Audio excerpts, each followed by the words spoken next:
భగవంతుడు అనేవాడు లేకుండా ఈ ఏ అణువు ప్రకాశించదు.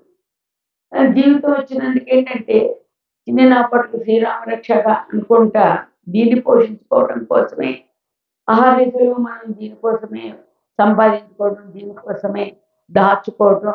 ఇంక ఈ మధ్యలో ఉంటే అది ఆ మమకారాన్ని దాటి వెళ్ళడం చాలా కష్టం. ఇప్పుడు ఆయన జడభరతుడు అనేటువంటి వాడు మహారాజు తపస్సుకు వెళ్ళాడు.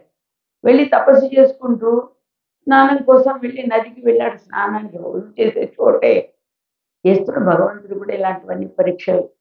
అక్కడ ఒక లేడీ బాగా నిండు చూల నిండు నెలలతో ఉంటుంది. ఇంకొంతసేపుగా అది ఈనుతుందనమాట. మన మనుషులు ప్రసవిస్తారంటారు. పశువులు అవి ఈనతా ఉంటారు. అంతలోకి దానికి ఆ లేడీకి ఆ నిండు గర్భిణీతో ఉండగా పులి యొక్క గాండ్రింపు వినిపిస్తుంది. అడవి కదా! పులి యొక్క గాండ్రింపు వినిపించేసరికి దీనికేంటి భయం. వెంటనే ఆ భయంతో అది వచ్చి ఎక్కడ దాని మీద పడుతుందో అని అదేం చేసింది వెంటనే నదిలో ఉరికేసింది లేడీ. నదిలో ఊరికేసరికి ఆ భయానికి, ఆ ఉరకటానికి గర్భస్రావం అయింది. గర్భస్రావం అయ్యేసరికి తల్లి ప్రాణాలు వదిలిపెట్టేసింది. కానీ ఆ పొట్టలోంచి బయటకొచ్చిన పిల్ల ఇప్పుడు ఆ ప్రవాహాన్ని కొట్టుకుపోతుంది. మన మన మన ఆలోచన కూడా ఎలా ఉంటుందంటే అక్కడ సందర్భాన్ని బట్టి, దానికి అదృష్టాన్ని బట్టి వెంటనే అంత స్పీడ్‌లో ఉన్నటువంటి ఆ నదీ ప్రవాహంలో పోవాల్సిన దాన్ని ఈ స్వామి ఎవరు ఈ తపస్సంపన్నుడైనటువంటి భరత మహారాజు గబగబా వెళ్ళి ఆ లేడీ పిల్లని గబుక్కున పట్టుకొని, అయ్యో! తల్లేమో పోయింది పాపం. దీనికి ఇప్పుడెవరు? దీన్ని చూసేవాళ్ళెవరు? అని చెప్పి తనెక్కడైతే ఆశ్రమం వేసుకున్నాడో, ఆ ఆశ్రమం దగ్గరికి తెచ్చుకుంటారు వారు. తెచ్చుకొని ఇక ఆ పిల్లకి మెల్లగా మీకు తెలియనిదేముంది ఇప్పుడంతా పాపం చాలామంది సీసపాలు ఇవన్నీ పీక పట్టి పెడుతుంటారు కదా! అట్లాగా దానికి మెల్లగా తల్లి లేని లోటు తీర్చడం కోసం ఆయన మెల్లగా పాలు పట్టి దాన్ని వృద్ధిలో తీసుకొచ్చి ఒక పక్కన చక్కగా ఆయన అంతకు ముందు వరకు అహర్నిశలు రాజ్యమేదో తన్ని బంధిస్తుందని దాన్ని వదిలిపెట్టి ఇక్కడికొచ్చి అహర్నిశలు ధ్యాన అనుష్ఠానాల్లో ఉండేవారు. ఇప్పుడేంటంటే ఈ లేడీ యొక్క చింత పట్టుకునేసరికి అయ్యో! నేను కళ్ళు మూసుకొని ధ్యానం చేసుకుంటూ ఉంటే మళ్ళా ఏదైనా మగ వచ్చి దాని మీద పడుతుందేమో. అది నన్ను వదిలిపెట్టి ఎక్కడికెళ్ళిపోతుందో ఏంటో అని చెప్పి దాన్ని కొంచెం దగ్గరే తన పక్కన తనకి తాకేట్టుగా పడుకోబెట్టుకోవడం. దానికి తినిపించడం కావాల్సినవన్నీ. ఇలా మెల్లమెల్లగా దాన్ని పెద్ద చేస్తూ ఉంటే మనకి వయసు వస్తుంటే మనకనిపిస్తుంది అది ఎప్పుడో పోతాం ఎంతవరకు ఉంటామని. వెంటనే ఆ భరతుడికి ఆ భరతుడికి భరతుడే అప్పటికి. ఆ భరతుడికి ఈ లేడీ మీద ధ్యాస పెరిగింది. పెరిగి ఆఖరికి ఎంతవరకు వచ్చిందంటే నేను పెద్దవాడిని అయిపోతున్నాను. నాది ఎప్పుడు జారిపోతుందో ఈ దేహం తెలీదు కదా! ఇది తీరా జారిపోయిన తర్వాత దానికి ఎవరు దిక్కు పాపం. అది పాపం ఒక్కతే కదా ఉంది. ఇన్నాళ్ళు ఏదో నేనున్నాను కాబట్టి సరిపోయింది. ఆ నేనున్నాను కాబట్టి సరిపోయింది అనేది దేని వల్లొచ్చిందిప్పుడు? నేనున్నాను కాబట్టి సరిపోయిందనేది అంతకుముందు లేదు. ఎప్పుడైతే ఇది దగ్గరికొచ్చిందో మనకు కూడా అందుకనే ఏమీ లేనప్పుడు మనం చాలా వేదాంతం మాట్లాడుకోవచ్చు. కానీ ఏదైనా ఎదురుపడినప్పుడు మాత్రం దాని మీద మనకేదో ఒక పెద్ద ఇది దాచుకుని తింటే బావుంటుందేమో, లేతే ఇంకొంచెం అట్ట పెట్టుకుంటే బావుంటుందో. ఈ భగవద్గీత పుస్తకం చూసి అనుకున్నాను నాకు బోలెడన్ని భగవద్గీతలు. అందరూ భగవద్గీతలు అక్కడి నుంచే కొని తెచ్చుకుంటారు ఇండియా నుంచి. ఏదో చూసా వీళ్ళ చేతిలో చూసి అది మంచి పుస్తకమే. కానీ వెంటనే మనసు ఎంత పని చేసింది దీనికి? ఈ అడ్రెస్ ఇవన్నీ ఫోటోలు తీసి ఇండియా పంపించేశారు. ఓ 4 పుస్తకాలు తెప్పించి విజయవాడ నుంచి. అంటే ఎంత దాని మీద మనం కాకపోయినా పిల్లలకి కొంచెం నేర్చుకోండి. ఇదే ఒక్కొక్కసారి సర్వకాల సర్వావస్థలయందు ఒకేలాగా మన జీవితాలు వెళ్తాయని మనం మనం చెప్పలేము. ఏ సమయానికి ఏది గబుక్కని దానికి అటాక్ అవుతామో. పాపం అలా అనుకుంటూ ఆయనకి ఆఖరి నిమిషం వచ్చేసింది. దాని మీద అదేమైపోతుందని దాన్ని చూస్తూ వెళ్ళిపోయాడాయన. ఆ వెళ్ళిపోయేసరికి ఏదైతే మన మనస్సులో ఎప్రయాతి త్యజందేహం సయాతి పరమం ఎందులో ఉంటే అందులోకి మనం రావాల్సొస్తుందిగా. అందుకని ఆ భరతుడు అనేటువంటి ఆ మహారాజుకి ఇప్పుడు లేడి జన్మొచ్చింది. లేడి జన్మ వచ్చింది కానీ ఆయన చేసిన తపోబలానికి తపశ్శక్తికి తన ఇంతకు ముందు జరిగినటువంటి వృత్తాంతము తన దృష్టిలో ఉండిపోయింది. నేను అన్నీ వదిలి తపస్సుకు వచ్చాను. వచ్చిన తర్వాత నేను ఆ లేడీని పట్టుకొని వదిలిపెట్టకుండా దాన్ని బాగా ప్రేమించుకున్నాను. దాని జీవితం ఏమవుతుందో అనుకుని చూస్తూ చూస్తూ నేనేదో వెళ్ళిపోతున్నాను ఇలా ఈ దృష్టిలో పట్టుకున్నాను. అమ్మో మాయ ఎంత బలవత్తరమైనదో అంత తేలిగ్గా ఏం లేదులేండి. అది కూడా భాగవతంలో కదే. ఇలాంటి వాటిలో ఎన్నిట్లో పడతామో ఏది మనకి చుట్టుకుంటుందో చూసినంత మాత్రం చేత అంటుకునేవి చాలా ఉన్నాయి వీటికి అని చెప్పి చాలా బాధపడిపోయి ఆయన అసలు ఇక చలించాడు దేనికి. ఆయన ఆ భరతుడు ఈ లేడీ జన్మకు వచ్చిన తర్వాత ఇంకా దేనికి చలించడు. అసలు నోటి దగ్గరికి ఏదైనా వస్తే తీసుకుంటాడు ఆహారం. ఇంకా నిరంతర దైవ ధ్యానమే అవడానికి ఏది మానవ జన్మ నుంచి ఆ జన్మకి వెళ్ళాడు కానీ ఇంకా అందులో అట్లాగా ఉండిపోయి అందుకని జడం అయిపోయాడు అనమాట ఆయన. అందుకని జడభరతుడు అని పేరు. మళ్ళా జన్మలో కూడా మళ్ళా తపస్సు చేయాలి కదా, తరించాలి అంటే మానవ జన్మ రావాలి.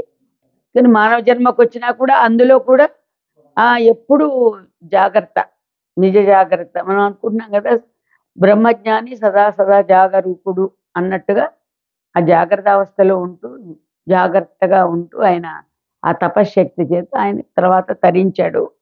ఆ మధ్యలో ఉన్నటువంటి చరిత్ర మనకి మనకు కొంచెం ఫీడింగ్ అనమాట. అంటే నువ్వు కూడా ఎప్పుడన్నా అట్లాగా ఇంకో దాన్ని ప్రేమిస్తాము, ఏది ఎంతవరకు ఉండాలో అంతవరకే కానీ దాన్ని శృతి మించి రాగాన పడకూడదు. ఒక గృహస్థ అయినా కూడా గృహస్థకు ఉండేటువంటి వ్యవస్థని అతిగా ప్రేమించకూడదు. ఎవరైనా ఒక్కటి పట్టుకెళ్తున్నారండి వెళ్ళేవాళ్ళు. మా గురు సోదరులు చెప్తుండేవారు, 3 గాంధీలు వెళ్ళిపోయారు చెప్పకుండా. మహాత్మా గాంధీ, ఇందిరాగాంధీ, రాజీవ్ గాంధీ. మన దేశాల్లో వెళ్తూ వెళ్ళిపోయారు. ఏమైనా ఒక్కటి తీసుకెళ్లారా? ఎవరితోనే చెప్పి వెళ్ళారా? కానీ జరగడం ఏమన్నా తక్కువైందా మనకి? వాళ్ళు 3 వెళ్ళినంత మాత్రంలో జగత్ ఆగిపోలేదు కదా, రాజ్యాంగం ఆగిపోలేదు. ఎవరు ఎలా జరుగుతున్నాయో అలా జరిపించేవాడు ఒకడు ఉన్నాడు భగవంతుడు. వాడు ఎప్పుడు ఏది నడిపించాలనేది నడిపిస్తూ ముందు తీసుకెళ్తూ ఉంటాడు. వాడు మనకి ఇది దిక్కు ఈ సర్వ సృష్టికి. ఎవరంటే అన్నీ తానే అయ్యి దేనికి తాను కాడు. అంటే అది రూపనామ క్రియారహితమైన ఒక పవర్. ఆ పవర్ అనేటువంటి దాన్ని, ఆ శక్తిని మనం ఉపాసన చేయాలి. ఇప్పుడు ఇక్కడ దానికి ఏంటంటే మనం ఈ రూపానికి లోబడ్డాం. మనం పుట్టినప్పటి నుంచి పూర్వజన్మల నుంచి మనకి ఏంటంటే ఈ రూపనామాలతో కూడిన అలవాటు అయిపోయింది మనకి. అందుకని మన ఈ రూపనామాలతో అలవాటు పడిపోయి రూపము నామము లేకుండా ఒకటి ఉన్నది దాన్ని నువ్వు దాన్ని ఆశ్రయించి ఉండాలి అంటే ఆయన ఇంద్రియాలు ఇచ్చాడు. ఇంద్రియాలు చూడడానికి బోళ్ళంత సృష్టిని ఇచ్చాడు. ఇప్పుడు ఇంకా రాను మన పూర్వీకులకి టీవీలు లేవు, ఫోన్లు లేవు. మనకి ఇంకా ఇవి కూడా ఇచ్చాడు. ఇచ్చి దాన్ని ఎంతవరకు ఉపయోగించుకోమన్నాడు? ఉపయోగానికి ఎంతవరకు అంతవరకు, తర్వాత కట్టిపారేసినా ఎవడేమండు. కానీ కట్టమే అది చేతిలో ఉండాలి. భగవద్గీతను ఎప్పుడో మానేసాం, జేబుల్లో పెట్టుకోవడం, చేతిలో పెట్టుకోవటం. కానీ ఇప్పుడు ఈ సెల్ ఫోన్ మాత్రం జేబులోనో చేతిలోనో ఉండాలి. ఇంకా అది చాలినట్టు ఇంటికి వస్తే ఒక పెద్ద టీవీ కావాలి. ఇవన్నీ సృష్టి అంతా వచ్చి ఇంట్లో ఉండే. మనం వెళ్ళి సృష్టి బయట చూస్తే ఏదో కొంతవరకే సైట్ అందేంత వరకే చూస్తాం. వీళ్ళు పేపర్లు చదివేవాళ్ళు పూర్వం న్యూస్ పేపర్ చదివితే ఏదో కొన్ని న్యూస్ మాత్రమే వస్తూ ఉండేవి. ఇప్పుడు అయినవి కానివి ఏవోవి ఎక్కడోవి తీసుకొచ్చేసి మన ఇంట్లోనే పెట్టేసుకొని ఎక్కడ పోతే మనం ఏమైపోతామో అనుకుంటే ఇప్పుడు మమకారం టీవీ మీద ఉంది, మమకారం ఫోన్ మీద ఉంది. మమకారం లేకుండా ఎక్కడ ఉందండి? ఇప్పుడు వీటన్నిటి మీద మమకారం రావడానికి కారణం ఏంటి? నీ మీద నీకు మమకారం. నీ మీద నీకు మమకారం అంటే ఏంటి? దేహం మీద మమకారం. సేవ చేస్తూ కూడా నేను చేస్తున్నాను మనం అని అది పోదు అక్కడ.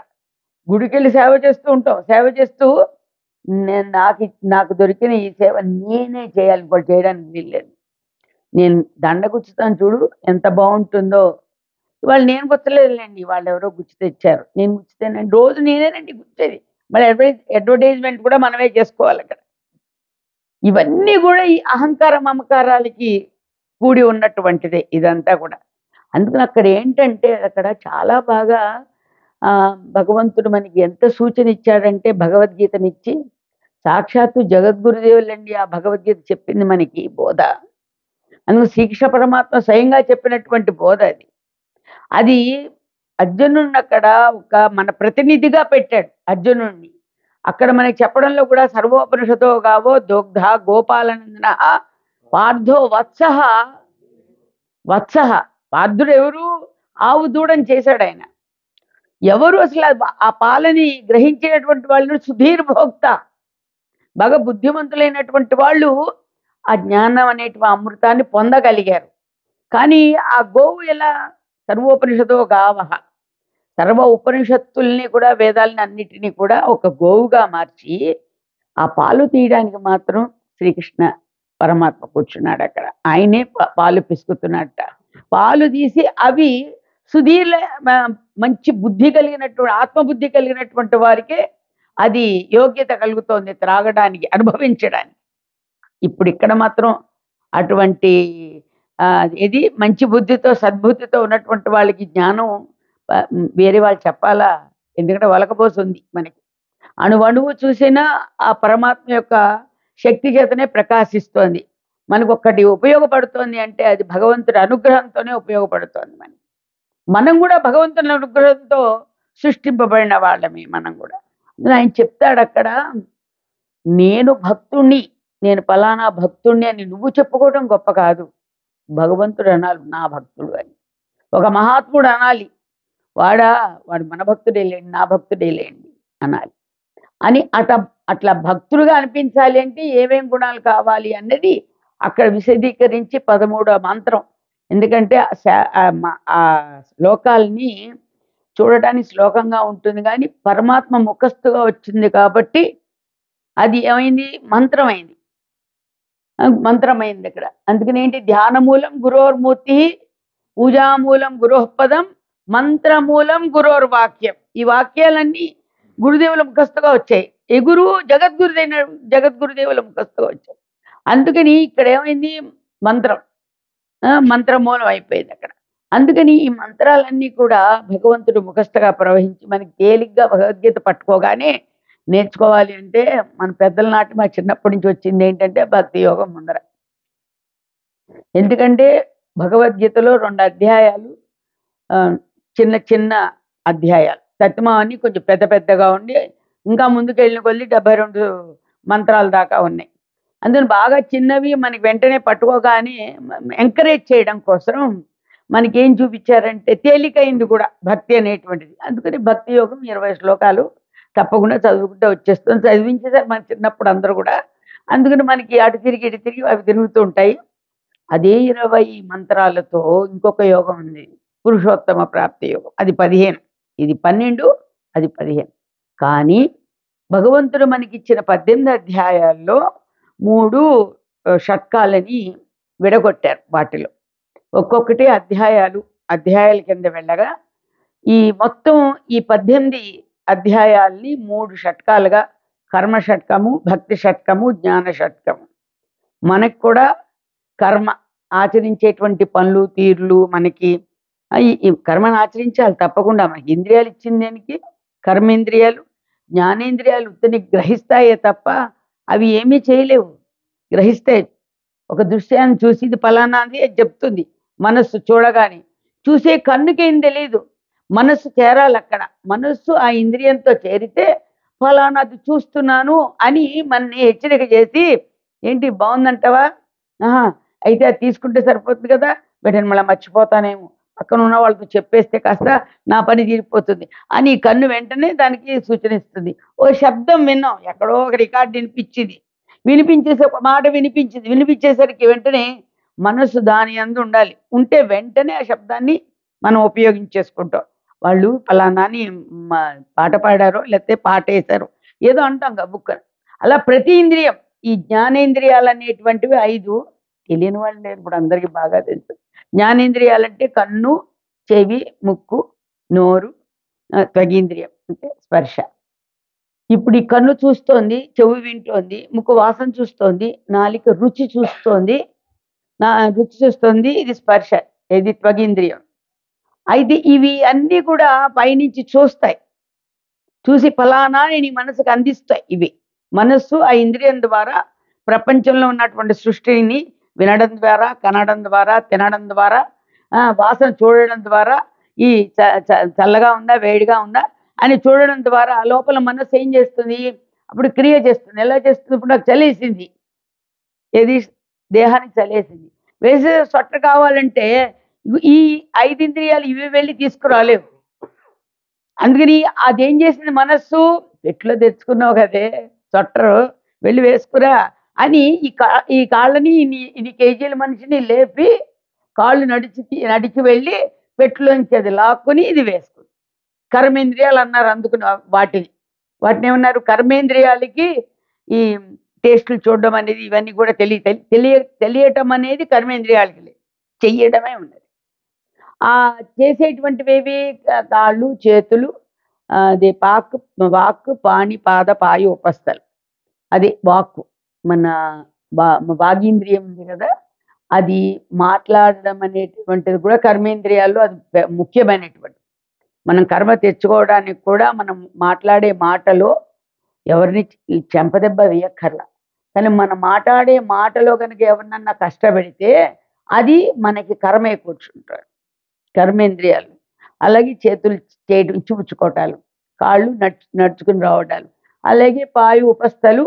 ఇది ఒకటేమో మల విసర్జన చేసేది, ఒకటేమో జన జన జననేంద్రియం.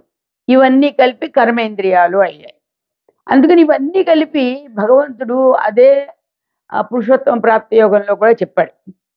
శ్రోత్రం చక్షు స్పర్శనం చ రసనం ఘ్రాణమేవచ అధిష్టాయ మనశ్చాయం విషయాన్ ఉపసేవతే అని మళ్ళీ పురుషోత్తమ ప్రాప్తి యోగంలో 9వ శ్లోకం 9వ మంత్రంలో చెప్పారు.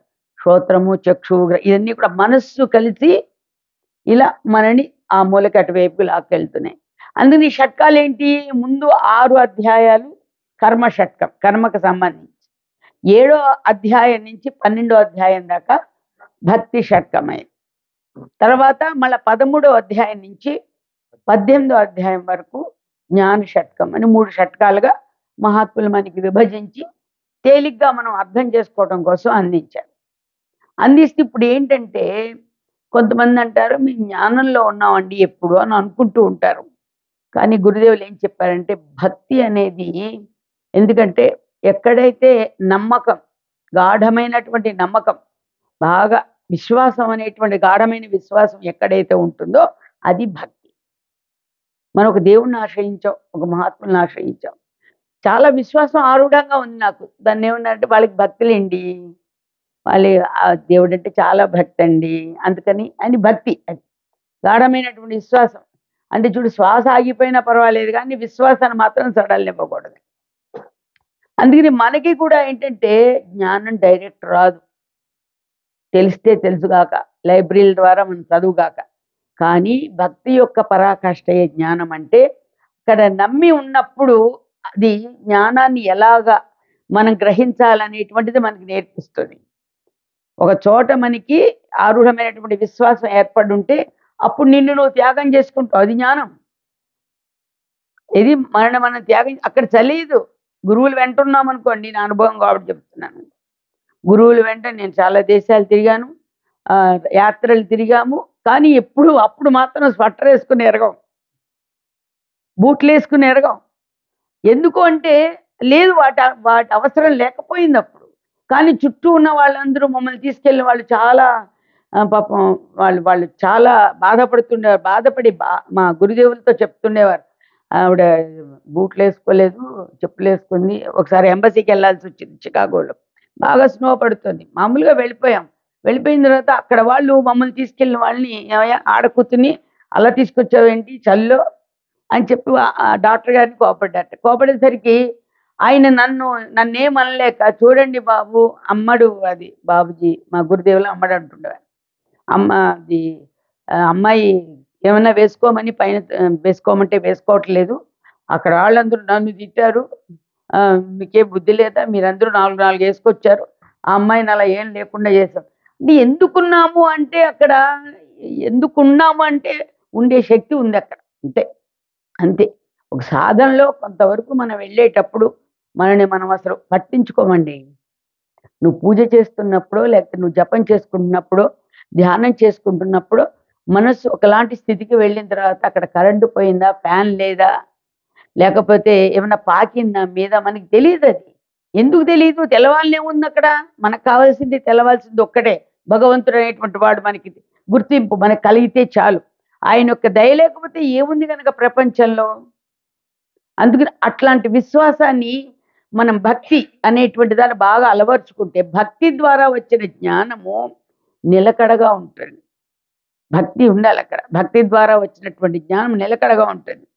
అలాగే కర్మాచరణ కూడా చాలా పరమ పవిత్రంగా ఆచరించగలుగుతాం.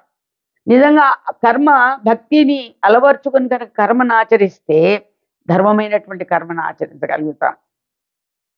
ఇచ్చేటప్పుడేమో మెప్పుదల కోసం ఇది గొప్ప గొప్ప వస్తువులు ఇవ్వడం, గొప్ప గొప్ప పదార్థాలు ఇవ్వడం, మనసులో ఇంకొక భావనతో ఈ వీడెక్కడొచ్చాడు నాకు దాచుకున్నది కూడా తీసుకెళ్ళటానికి వచ్చాడని మనసులో తను ఒకటి అనుకోవటం అనేది భక్తిని అలవర్చుకుంటే మనసు ఇంకో చోట ఉండదు. ఎందుకంటే ఇచ్చేది ఎవరికి? మనకిచ్చింది ఎవరు? 2 మనకిచ్చింది భగవంతుడు ఇచ్చాడు. మనం ఇచ్చేది భగవంతుడికి ఇస్తున్నాం మళ్ళా. మనం ఎందుకు తృప్తి వస్తుంది? ఇంకొకరికి ఇస్తుంటే ఎందుకు తృప్తి వస్తుంది మనకి? తీసుకునే అర్హత అక్కడ ఉంది. భగవంతుడు అక్కడ ఉన్నాడు కాబట్టి. మన భావన పవిత్రంగా ఉండాలి. ఉంటే అక్కడ కూడా పవిత్రమైనటువంటి అనుభూతిని మనకి భగవంతుడు ప్రసాదిస్తాడు. అందుకని ఆయన ఏం చెప్పాడు ఈ మధ్యలో ఈ భగవద్గీత అనేటువంటి ఈ భక్తికి అద్వేష్ట సర్వభూతానాం, ద్వేషము లేనటువంటి వాడు ఎవరి? సర్వభూతానాం అద్వేష్ట, సర్వభూతములందు ద్వేషం లేనటువంటి వాడు. మా కుక్క చాలా మంచిది, అందుకు నేను ఇంట్లో తెచ్చుకొని పడుకోబెట్టుకుంటా హీటింగ్ వేసి. పక్కింటి వాడు కుక్క వస్తే నేను భరిస్తానా? పక్కింటి వాడు కుక్క వస్తే మళ్ళీ నోటీస్ ఇప్పిస్తాం. మీ కుక్క మా దొడ్లోకి వచ్చి ఏదో చేస్తోంది అని అది మన కుక్క మన ఇంట్లో చేసినా కూడా మనకి ఇష్టం. మరి సర్వభూతానం అన్నప్పుడు ఈ సర్వభూతానం కాదు ఇక్కడ. ఇక్కడ నాదనేది ఒకటి, పరులదనేది ఒకటి, ఇలాంటి భావనలన్నీ వస్తాయి. ఇవన్నీ ఎక్కడొస్తాయోనని భగవంతుడు అట్లా ఇట్లా మనుషులు మానలు అని చెప్పలా. సర్వభూతానం అద్వేష్ట, సర్వభూతముల యందు కూడా ద్వేషం లేనటువంటి వాడు. నా పర ఇది ఇతరం అనేటువంటిది ఏం లేదు. అందుకే దీని మీద ఇది మాత్రం ఫండమెంట్. దీని మీద మమకారాన్ని మాత్రం మనం త్యజించాలి. త్యజించి సర్వభూతాలయందు ద్వేషం లేకుండా ఉండాలి. అక్కడ ఇక మానవులందు సరే అనుకోండి, కనిపించినటువంటి దృశ్య ప్రపంచంలో కూడా మనకి ఎక్కడ ఏది కావాలో దాని యందు అట్లాగా అద్వేష్ట సర్వభూతానం అంతటితో. నిజంగా మనం చెప్పుకోవాలంటే అద్వేష్ట సర్వభూతానం గురించి కొన్ని రోజులు చెప్పుకోవచ్చు. ఎందుకంటే ప్రపంచంలో ఉన్నది ద్వేషం. తర్వాత మన మనసు కూడా బయటకు వెళ్తే ఎక్కడో పప్పులో కాలేస్తాం. లైన్లో నుంచున్నాం, లక్షలు పెట్టి టికెట్ కొనుక్కున్నాం. ఎవడైనా టికెట్ లక్షలు మాటలా ఏంటి? వచ్చిన తర్వాత లైన్లో నుంచోమన్నారు, తప్పదు. అక్కడ నుంచోవాలి. నుంచోకపోతే అది లేట్ అయిపోతుంది. కాబట్టి లైన్లో నుంచున్నాం. ఎవరో వచ్చి మధ్యలో మన ముందు కొంతమంది చేరుతున్నారు. అప్పుడు ఎలా ఉంటుంది మన మనసు ఎలా ఉంటుంది? అక్కడ ద్వేషమే. అక్కడి ప్రస్తుతానికి వాళ్ళందరూ మనకి ఇప్పుడు ఇక ఏ రావణాసురులాగానే చూస్తాం మనం అక్కడ. అందుకని అక్కడ కూడా మనకి మనస్సు, ఎందుకంటే మనస్సుని బట్టి, మనస్సు యొక్క లెవెల్, మన ఆలోచన సరళిని పెట్టి మన ఒంట్లో బ్లడ్ ప్రెషర్ ఏంటి, షుగర్ ఏంటి, మరి నాడీకరణ ఏంటి, ఇవన్నీ కూడా మార్పులు వస్తాయి మన ఆరోగ్యానికి కూడా. అందుకని ఎప్పటికీ కూడా మనకి మహాత్ములు నేర్పించింది ఏంటంటే, శాంతి మంత్రాలు ఎందుకు ఇచ్చారంటే, మా గురుదేవులు అయితే అంటున్నారు, ఎప్పుడైనా వచ్చి గబక్కనైనా పళ్ళెం పారేసినా లేదు గబగబా మనం ఒకటి చేస్తే కాదు, ఇదిగా ఇది చెప్పని ఈ పని చెప్పానికి ముందు ఆ పని చేయమని చెప్తే ఈ పని చేస్తున్నాం అన్నారు అనుకోండి, వెంటనే మనం కొంచెం ఉధృతంగా నడుస్తాం. అంత సామాన్యం కాదు కదా. అప్పుడు వెంటనే మా గురుదేవుడు శాంతాకారం భుజగశయనం పద్మనాభం సురేశం విశ్వాకారం గగన శత్రు ఆ పద్యం చదువుకునేవారు అక్కడ కూర్చొని. ఎందుకు మనకి ఇవన్నీ? మనం ప్రశాంతంగా ఉండటం కోసం. శాంతి ఎప్పుడు బజార్లో అమ్మబడేటువంటిది కాదు. ఏ చెట్టుకి కాయదండి, అది మనలోనే ఉంది. మనం వెతుక్కోవటంలోనే మనం పొందగలుగుతాం. అందుకని శాంతి. పృథివీ శాంత, అంతరిక్షం శాంతం, ఇవన్నీ మంత్రం చదువుకుంటున్నామంటే శాంతికి వారసులం మనమే. మనం ఏం చేస్తున్నామంటే ఆ వారసత్వాన్ని నుంచి పక్కకు తొలగి మనస్సుని వేటి మీదకో తీసుకెళ్ళిపోతున్నాము. శాంతి పొందాల్సిందల్లా శాంతి లేకుండా చేసుకుంటున్నామండి. కానీ అద్వేష్ట సర్వభూతానాం. అప్పుడు పక్కనే ఉంది మైత్రః. మిత్రత్వం కలిగి ఉండాలి. మైత్ర అంటే మిత్రత్వం. తెలవనివ్వండి, తెలకపోనివ్వండి. ఇంకోళ్ళు వచ్చి ఆ లైన్‌లో కలిస్తే మా బ్రదర్స్, మా సిస్టర్సే. ఆ లైన్‌లో కలిసిన వాళ్ళు ఒకవేళ తప్పైతే వాళ్ళు చెప్తే చెప్పుగాక. ఎవరు ఎయిర్‌పోర్ట్ వాళ్ళు చెప్తే చెప్పుగాక. అది మనకి సంబంధం లేదు. మన మనసు ఉద్వేగపడల అక్కడ. మనకి మనసుకేం సంబంధం లేదు. వాళ్ళొచ్చి మా ఆయన అక్కడి నుంచి నుంచుంటే మీరొచ్చి మధ్యలో కలిసారు అన్నారు వాళ్ళు.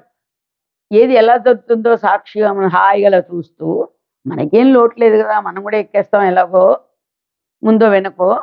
అందుకని వాళ్ళొచ్చి ఏమైనా అన్నారనుకోండి, మనం దానికి మనమే అక్కడ మళ్ళా నోరు మళ్ళా చేసుకొని, మనం ఈ దాతృత్వాన్ని వెలిపించుకోక్కర్లక్కడ. ఏ సమయానికి ఎక్కడ ఎవరిని ఏ విధంగా నడిపించుకోవాలో సర్వేశ్వరుడైన భగవంతుడికి తెలుసు. ఆ సర్వేశ్వరుని యొక్క లీలని మనం గమనిస్తూ మనం ముందుకు వెళ్ళిపోతే బానే ఉంటుంది. అందుకని ఎక్కడైతే సర్వభూతానాం అద్వేష్ట అనేటువంటిది మనకు కలుగుతుందో, తోటి వాళ్ళతో మనకి మిత్రత్వం వస్తుంది. మైత్రః సర్వభూతానాం మైత్రః అంటే మిత్రత్వం. అంతే కదా! మనం కొంచెం బయటకొచ్చి ఆలోచిస్తే మిత్రుడెవరు అంటే సూర్యుడు. మిత్ర రవి సూర్య భాను ఖగభూషణ హిరణ్య గర్భ మరీచ్యాదిత్య. మిత్రుడు ఎవరంటే సూర్యుడు.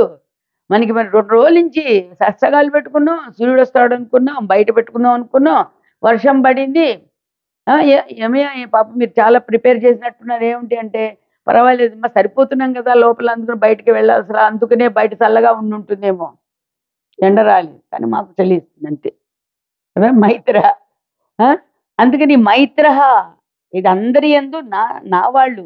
మిత్రులు మనవాళ్ళేనండి. మనవాళ్ళే. అంత ఎంత బావుంటుందక్కడ. అసలు వసుదైక కుటుంబం అంటే అది. అంతేగాని మనం చెప్పుకునేది వసుదైక కుటుంబం అని చెప్పుకుంటూ, మా వాళ్ళండి మా ఫ్యామిలీ 6 మందిమండి అన్నట్ట. వసుదైక కుటుంబం అన్న తర్వాత మా ఫ్యామిలీ 6 అంటే అది మళ్ళా లౌక్యమే అక్కడికొచ్చిన తర్వాత. లోకంలో అందుకని మైత్రః సర్వభూతానాం అందరి యందు మిత్ర భావన, స్నేహ భావన చక్కగా కలిగి. మిత్రః అప్పుడు కరుణ ఏవచ. నిర్మమో నిరహంకారః. నిర్మహ నిర్మమః అంటే మమకారము. నిరహంకార అంటే అహంకారం. అహంకారం లేకుండా ఉండటం, మమకారం లేకుండా ఉండడం. ఎందుకంటే అంతదాకా ఎక్కడో పెద్ద పెద్ద అహంకారాలు, కోపాలు రాకపోవచ్చు కానీ ఇంట్లో ఏదైనా చికాకొస్తే ఉంటుంది. చేతిలో ఉందంటే ఢామనేస్తాం కింద. పేపరున్నా పేపర్ విసిరికొడతాం. అది ఇది ఏమైనా దొరుకుతాయో దొరకవు గానీ కారు డోర్ మాత్రం దొరుకుతుంది తర్వాత ఆఖరిన. అందుకని ఈ కారులో ఎక్కేటప్పుడు అదే హే! ఎప్పుడు చూసినా అని ఆ డోర్ ఢామనేస్తాం మధ్యలో. అది ఎందుకేసావు అంటే అది మనకే అర్థం ఉండదు తర్వాత ఆలోచిస్తే. ఆ! ఎందుకేసావు అది? ఎందుకు జరిగింది అలాగా? అంటే నీ స్వభావం చూపించుకున్నావు తప్ప అక్కడ జరిగిందేం కాదు. ఇది ఇవన్నీ గూడా మనం నేర్చుకోవడం ఎందుకంటే మనం శాంతికి వారసులం మర్చిపోకండి. ఏవండీ కోట్లున్నంత మాత్రం చేత కోటీశ్వరుడు ప్రశాంతంగా ఏమి తపస్సుకు వెళ్ళిపోవటం లేదు. ఎంతుంది వ్యవహారం అక్కడ? ఎంత ఎంత కష్టపడతారండి వాళ్ళందరూ. ఆ వ్యవహారం ఎందుకంటే భగవంతుడు ఈ విషయంలో కూడా చెప్పాడు. వ్యవహారం అంటే లోకంలో ఉన్నప్పుడు వ్యవహారం తప్పదు. ఏది ఎంతవరకు ఉండాలో అంతవరకు ఉన్నా కూడా ఎప్పటికా మాటలాడి తప్పించుకు తిరుగువాడు ధన్యుడు సుమతి. ఎప్పటిగా మాట్లాడి అక్కడికక్కడ అది వ్యవహారం తప్పదు. కానీ భగవత్ సాధనలో ఉన్నటువంటి వారికి అక్కడ ఏమనొస్తుందంటే అవ్యవహారః అనొస్తుంది. వ్యవహారం ఉన్నా కూడా తాను అనేటువంటి ఆ మనసుకి మాత్రం అది అవ్యవహారమే. అక్కడ వ్యవహారం లేదు. పట్టించుకోవాలనుందా? అక్కడ వదిలిపెట్టేసి చేతులు తుడిచేసుకోవడమే అంతే. అక్కడ మాట్లాడాలి అంతే. ప్రపంచంలో. ప్రపంచంలో రోడ్డు మీద ఎలా మాట్లాడాలో అలా మాట్లాడేసేది. తర్వాత ఏది మనది కాదు హాయిగా లోపలికొచ్చి మన పని మనం చేసుకునేది. ఇట్లా మనం వెళుతూ ఉంటే మనకేంటంటే ఎప్పటికైనా మనకి శాంతి అనేటువంటి కేవ్‌లో మనం హాయిగా సుఖంగా ఉంటాం. అందుకనే గురుదేవులు మంచి పాటల్ని, కీర్తనలు గూడా ఇచ్చారండి గురుదేవులు. మమకారములో పైన కూర్చోవచ్చు. అందులో ప్రకాశించేవాడు భగవంతుడే. కింద కూర్చుంటే పుణ్యం వస్తుంది. పైన కూర్చుంటే పాపం వస్తుందని ఎవరు చెప్పలా. ఎందుకంటే పైన కూర్చోవడానికి కూడా మనం దీని మీద అభిమానం పోగొట్టుకునే పైన కూర్చుంటున్నాం. అంతవరకు దీని మీద అభిమానం పోయి సిగ్గును వదిలేసి కూర్చున్నాం అంటే తప్పట్లేదు. మరి దేహంలో ఉన్నవాడు దేహానికి ఎంతవరకు కావాలో అంతవరకు తప్పదు కదా. మమకారములో పడకుమురా, మమకారములో పడకుమురా,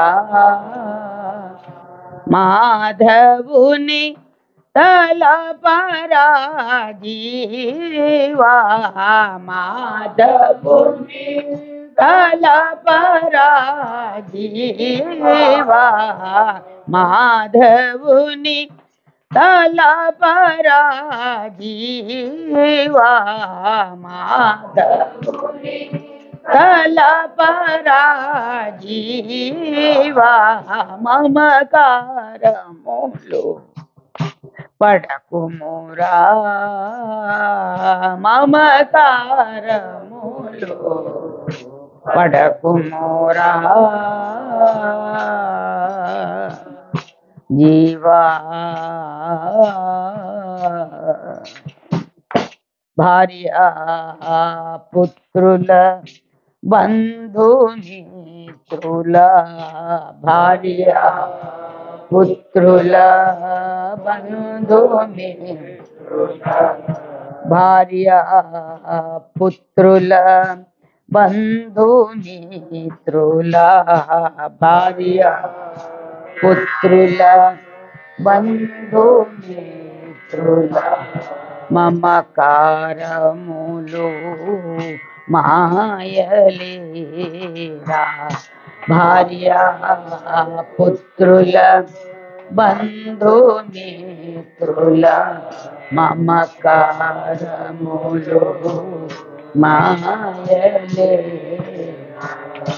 మరువకురా మాధవుని పదములు, మరువకురా మాధవుని పదములు, మరువకురా మాధవుని పదములు, మరువకురా మాధవుని పదములు, మదిలో సదా నిలుపరా,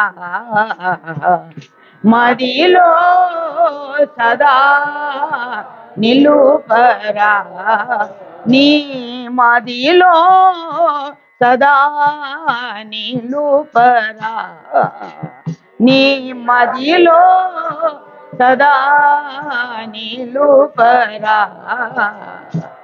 మమకారములో పడకుమురా, మమకారములో పడకుమురా జీవా.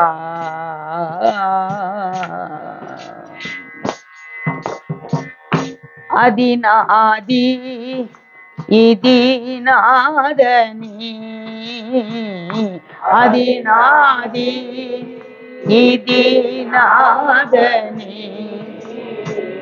అది నాది ఇది నాదని, అది నాది ఇది నాదని,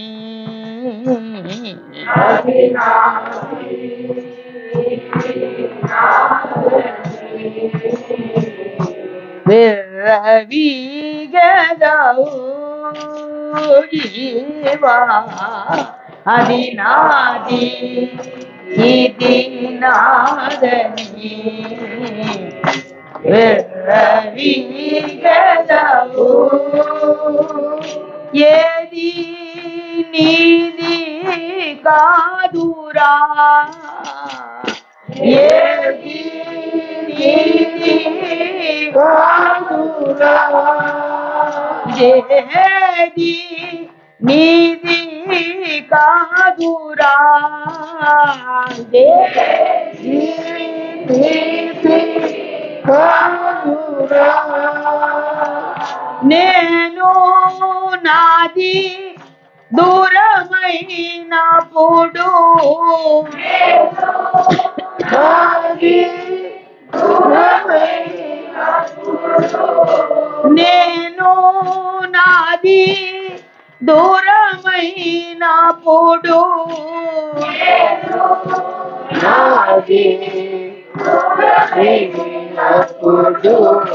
నీవు నీవుగా నిలిచెదవురా నీవు నీవుగా నిలిచెదవురా ఇది నిజమురా ఇదే సత్యమురా ఇది నిజమురా ఇదే సత్యమురా ఇది నిజమురా ఇదే సత్యమురా ఇది నిజమురా ఇదే సత్యమురా మమకారములు పడకుమురా మమకారములు పడకుమురా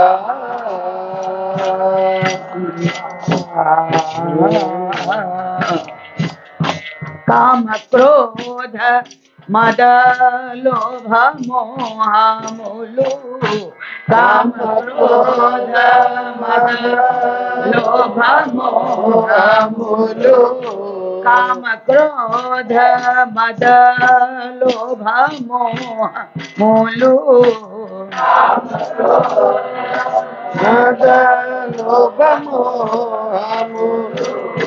కానరాక నిన్ను కబళించునురా కానరాక నిన్ను కబళించునురా కాంతలేవురా సత్య మార్గమును సత్య మార్గమును కాంతలేవురా సత్య మార్గమును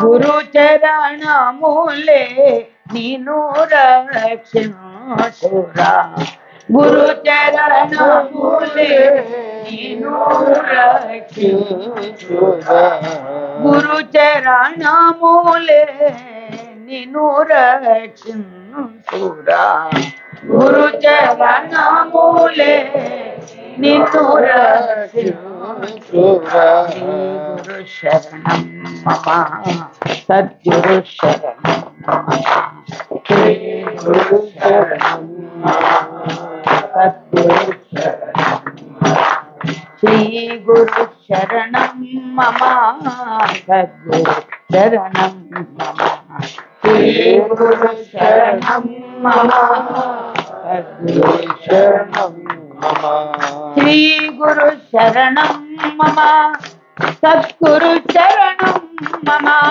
శ్రీ గురు శరణం సద్గురు శరణం మమ శ్రీ గురు శరణం మమ సద్గురు శరణం మమ శ్రీ గురు శరణం మమ సద్గురు శరణం శ్రీ గురు శరణం మమ సద్గురు శరణం మమ శరణం మమ శ్రీ గురు శరణం మమ సద్గురు శరణం మమ శ్రీ గురు శరణం మమ సద్గురు శరణం శ్రీ గురు శరణం మమ సద్గురు శరణం మమ శ్రీ గురునాథ మహారాజ్ की जय ఇది గురు గీత అంటే గురువుల ముఖస్తుగా వచ్చింది కాబట్టి గురు గీత గురుదేవులు ఒక ఆమె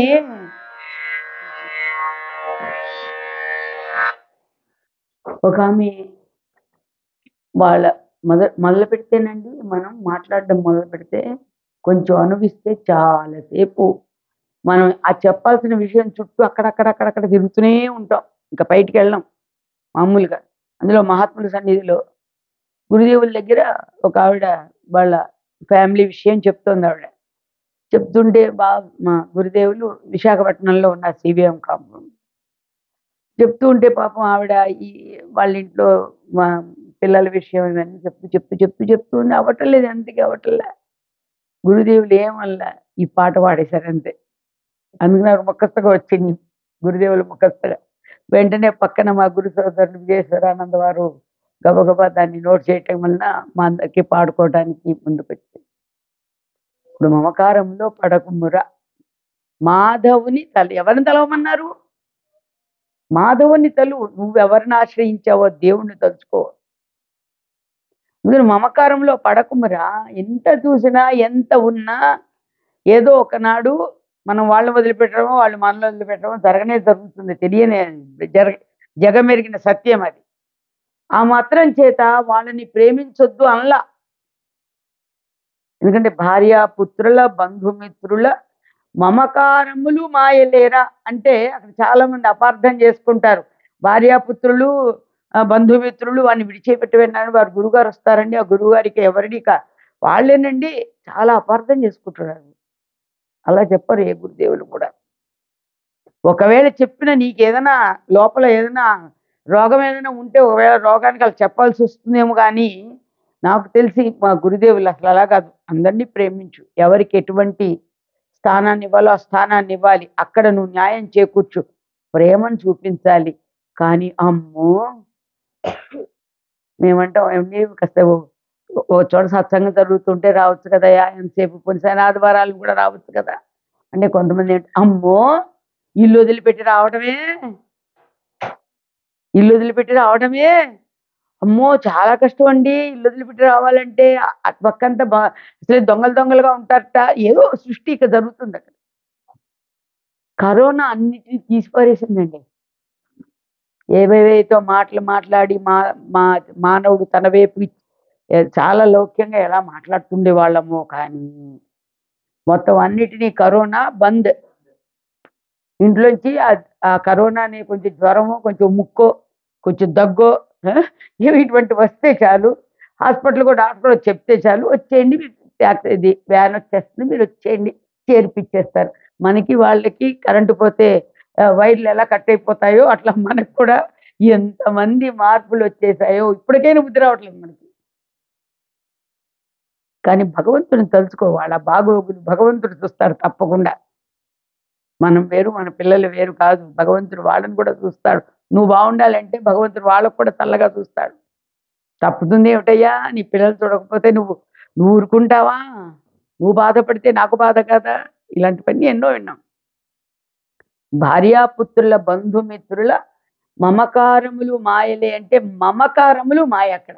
అంటే వాళ్ళు లేకపోతే ఉండలేను, అమ్మో అది కాదు అని నువ్వు అలా చుట్టుకుపోయిన దానికి ఏమైపోతున్నావు, ఫ్రీజ్ అయిపోతున్నావు. నువ్వు అలా ఫ్రీజ్ అవ్వకు. ఎప్పటికి ఏది ప్రస్తుతమో అక్కడికి అది చెయ్యాలి, ధర్మం అది. కానీ మాయలేరా మరువకురా మాధవుని పదములు. అక్కడ ధర్మాన్ని అనుసరించి మరువకురా మాధవుని పదములు. మాధవుని పదములు నీవే, మనవే, మన సొంతం.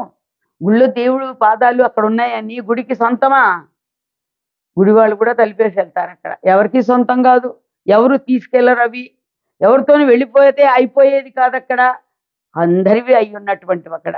అందుకని మరువకురా మాధవుని పదములు మదిలో సదా నిలుపరా.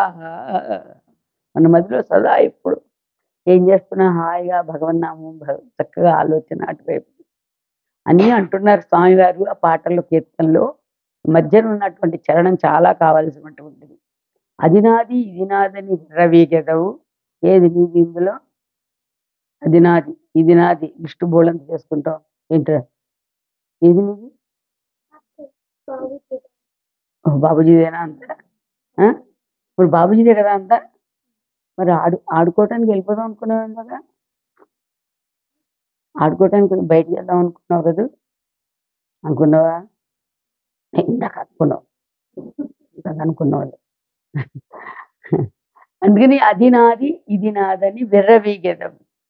ఇది ఎన్నో అన్నీ మనం చాలా సెట్టింగ్ రాసుకుంటూ ఉంటాం. అది నాది లిస్టులు మనం మర్చిపోతామేమో, కానీ అది నాది ఇది నాది ఏది నీది ఇందులో ఏది నీది? ఇదే మంది కావట్లా. పోయినప్పుడు ఏది నీది కాదురా, నేను నాది అనేటువంటిది దూరం అయినప్పుడు. నేను అనేది ఆత్మవస్తువు అండి. మనలో మేనుని ప్రకాశింపచేసే నేను ఉంది, అది ఇంద్రియాలకు గోచరం అయ్యేది కాదు. ఆ నేను ఈ నాది, ఇది నాది అనేటువంటిది దూరం అయినప్పుడు, నాది అనేటువంటిది అంటే నాది ఇది దీన్నేగా మనం నాది నాది నా దేహం అంటే మళ్ళీ వచ్చింది. ఇవి ఇల్లు వాకిలు ఇవన్నీ నావే, నాకు సంబంధించినవే. నేను నాది దూరం అయినప్పుడు ఏది నీది అవుతున్నప్పుడు అక్కడ నేను నాది దూరం అయినప్పుడు నీవు నీవుగా నిలిచేదవురా. అది ఎక్కడికి తీసుకెళ్తుంది? ఒక డెడ్ బాడీ ఉంది, ఆ బాడీ గురించి మనం ఏం చెప్తున్నాము? పడుకోబెట్టి లేడు లేడు అని ఏడుస్తున్నాం, లేది కావిడ అని ఏడుస్తున్నాం. పిల్లాడు వచ్చాడు, ఒకడు పిల్లలు వచ్చేది ఏంటమ్మా, తాతమ్మ నిద్రపోతుంది కదా తాతమ్మ నిద్రపోతూ ఉంటే లేదు లేదంటావేంటమ్మా, ఇది కూడా కనిపిస్తుంది. వాళ్ళకి అదే తెలుసు మరి పాపం, వాళ్ళ దేహాన్ని చూసి వాళ్ళకి ఇంకా అంత దాకా రాలా.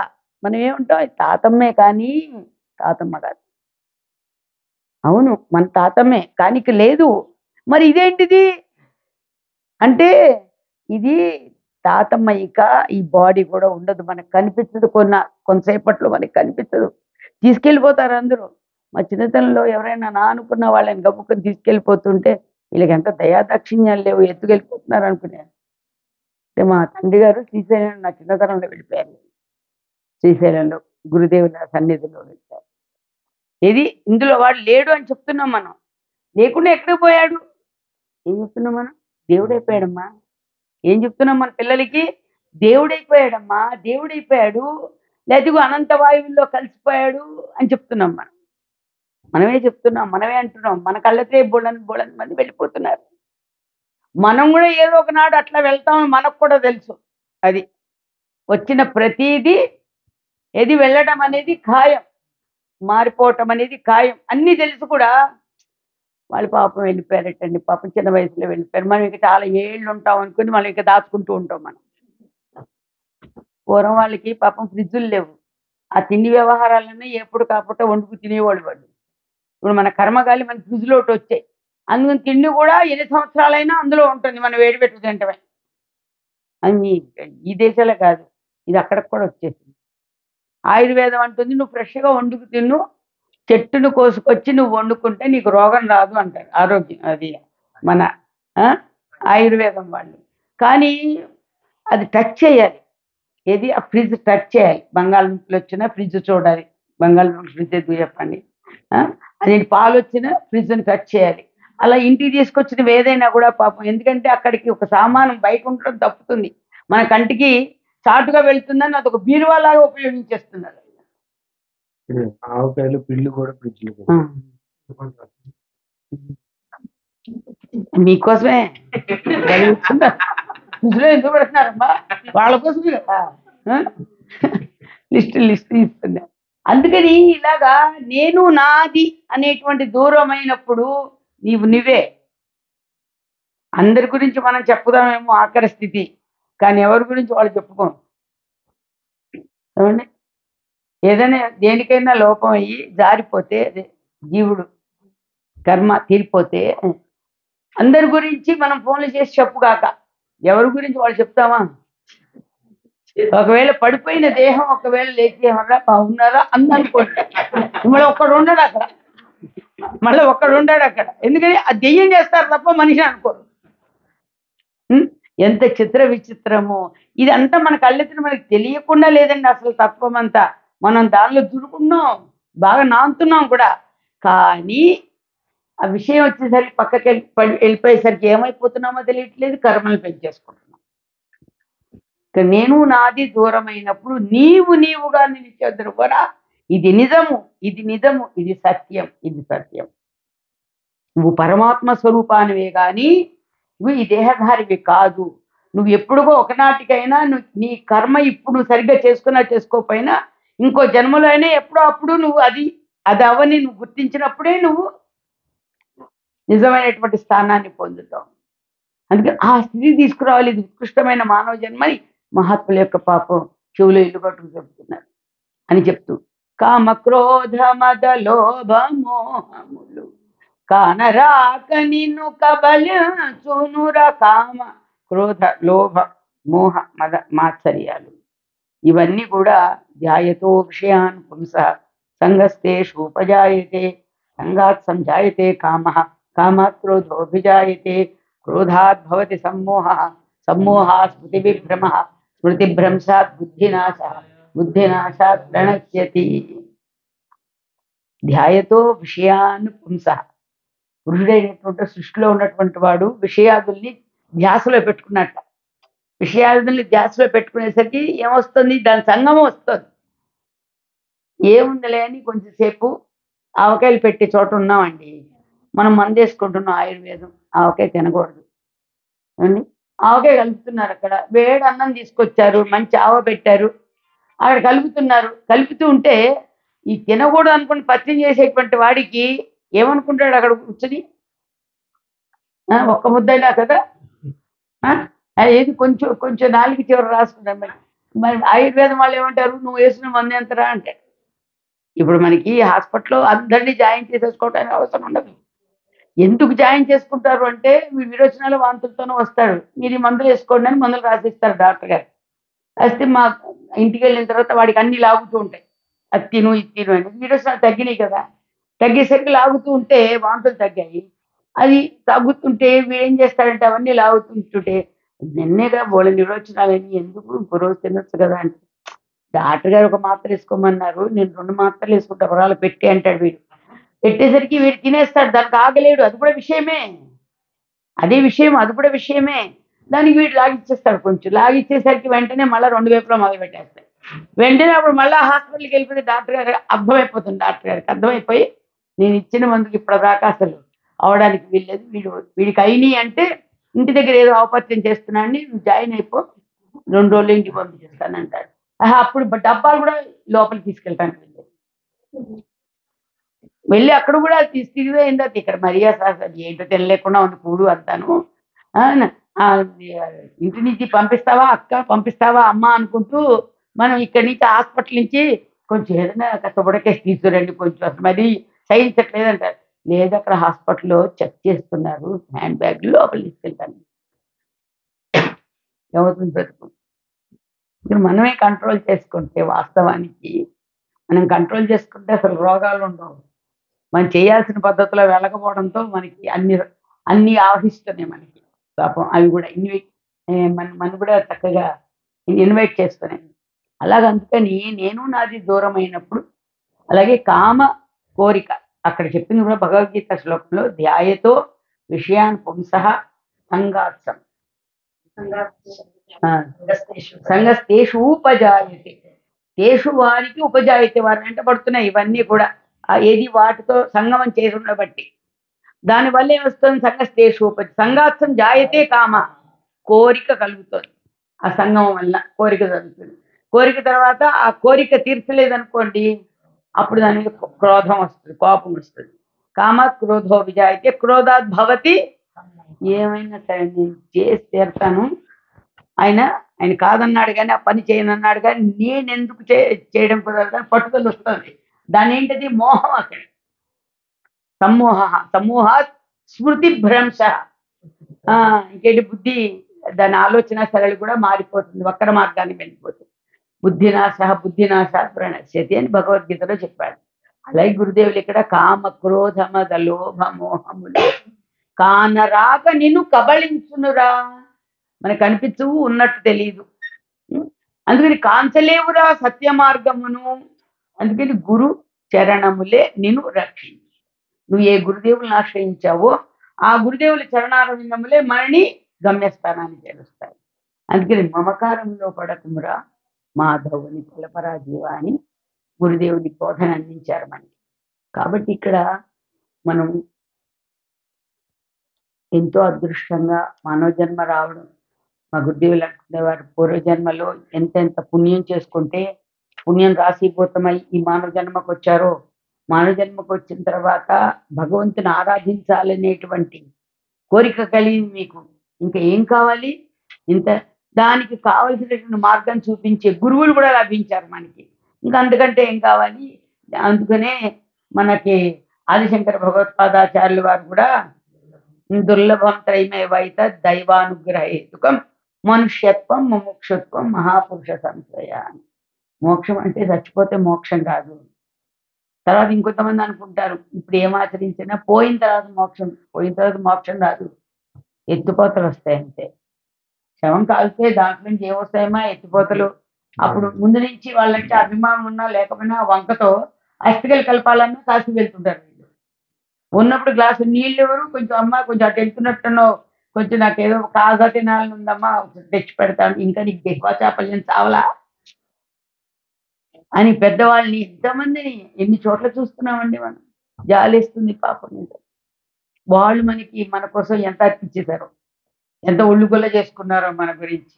కానీ వాళ్ళ అవసరం వచ్చేసరికి మనం ఇలాంటి మాటలు వింటుంటే చాలా బాధేస్తుంది. అందుకని అందులో పరమాత్మ ఉన్నాడు ప్రతి దానిలో. ఎవరికి ఎంత తినక్కర్లేదండి. కోరిక మనకి తినాలనిపించినప్పుడు కొంచెం నమ్మక పెట్టాలి, ఫస్ట్ ఏం పర్వాలేదు, దాని డాక్టర్లు ఏమన్నారు. అందుకని మనం ఎప్పటికీ ఎవరికి ఏది అందరిలో ఉన్న భగవంతుడు ఏ రీతిగా మనకి తటస్థపడతాడో అటువంటి విషయాన్ని మనం చక్కగా విచారణ చేసుకుంటూ మనం ముందుకు వెళదాం.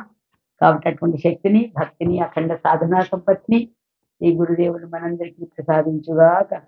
సుఖీ భవ, సుఖీ భవ. అఖండ భక్తి జ్ఞాన వైరాగ్యమును, ఐరారోగ్యైశ్వర్యములను, పుత్ర పౌత్ర ధనధాన్యములను, నిరంతర భగవన్నామామృత ప్రసాస్వాదనని, ఆత్మానందాన్ని ప్రసాదించి సర్వదా జగన్మాత జగన్నాథుడు గురునాథులు మనని అనుగ్రహించుగాక. సుఖీ భవ, సుఖీ భవ. హరి ఓం.